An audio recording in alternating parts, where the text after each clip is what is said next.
Divide না থাকার কারণে মরছে মানুষ প্রতিদিন। বলছিলাম নাজিরহাট সড়কের মেন রোডের কথা। দেখেন রোডটা অনেক সুন্দর, রাস্তাও কিন্তু অনেক চওড়া।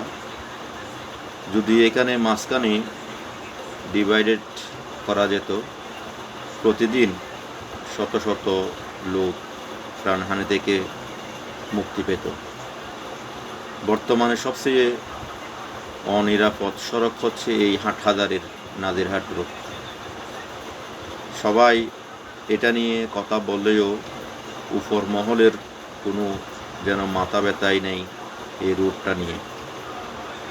আশা করি চট্টগ্রাম 5 আসনের নতুন নির্বাচিত এমপি ও মন্ত্রী জনাব বীর হেলাল এটার উপর সবচেয়ে গুরুত্ব দেবেন বলে আশা করছি।